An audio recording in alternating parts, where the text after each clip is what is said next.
is today? Today is the Pride Parade 2016. Woo woo! How does this year seem different than previous Prides? Oh, the atmosphere seems to be quite a little more calm, a little more somber in regards to having to understand and come to terms with Orlando. How do you respond to something as difficult as what happened in Orlando? Be proactive. I personally felt that I hadn't really been doing my part to facilitate any change, and then unfortunately when that happened I realized that I had to step up my own game if we wanted to see any change, and I think that's been a hard lesson to learn.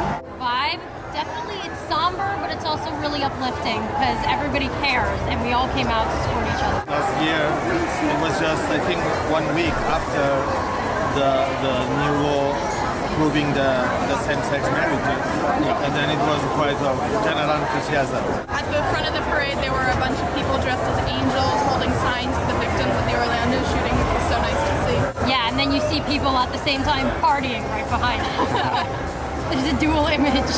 How does the tone feel like this year versus like last year, especially like in contrast to the year at the gay marriage? A lot more, I think, compassion and like kind of empathy.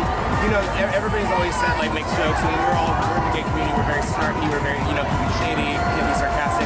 But this year, you can definitely feel that the vibe is a little bit more love, and more just kind of like mutual, like recognition of like, I understand the struggle you're going through, because like unlike most minority groups, you know, you're not born into a family with your shared minority experience. So we experience it all together. You work in politics a little bit, so how do you look at this whole event like from a professional standpoint, working in politics?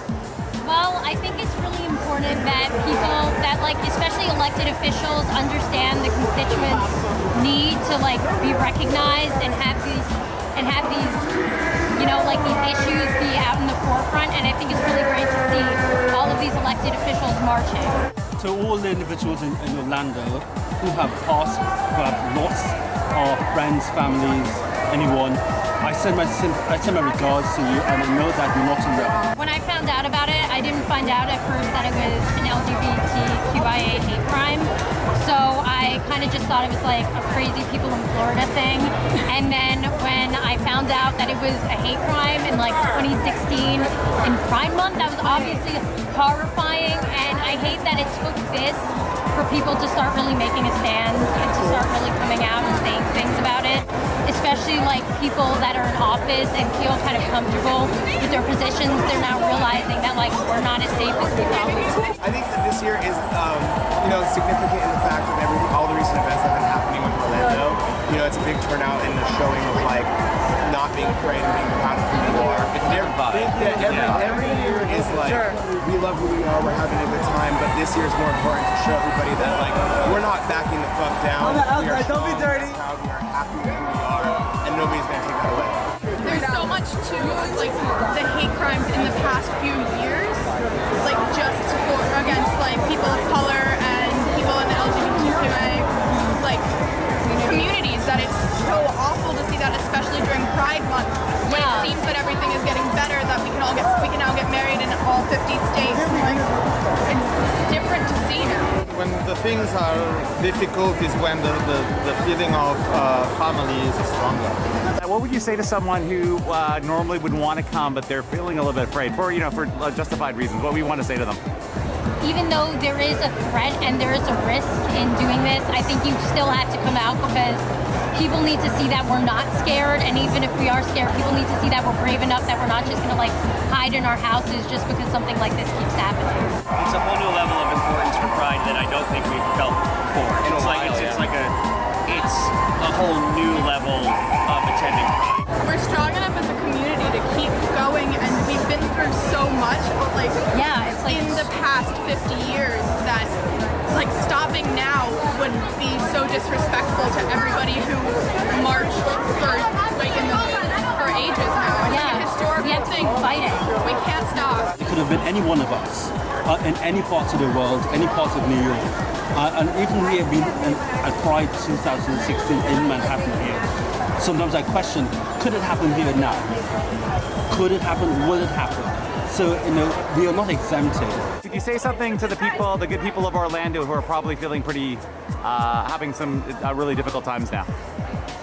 I want you to know that I'm praying for you. I have been praying, and we're all there with you. And I want you to know that, like, this community, we all feel really close to what happened, and we all feel terrible. And we want to keep fighting. It's a weird feeling to have because when things like this happen, you feel a connection, but when you're in the gay community and that happened to us, it's a different type of connection. I didn't know any of those people, but I cried every day. I had a connection to those people, even though I didn't know them. And that speaks to so many different levels of what it is to be gay, and our community, and our strength and support, and our pride. I feel everything for them. I cannot believe how awful it is, how strong they're being, how much support is here today for those victims. It's so good to see. In contrast of the sadness that I feel when I turn on the TV here in the United States and I see this guy, Donald Trump, just promoting hate and basically hate, seeing these people here just promoting integration and respect is a fresh air to breathe today. I think RuPaul put it best. Yes. We in the gay community get to choose our family. Don't fuck with our family.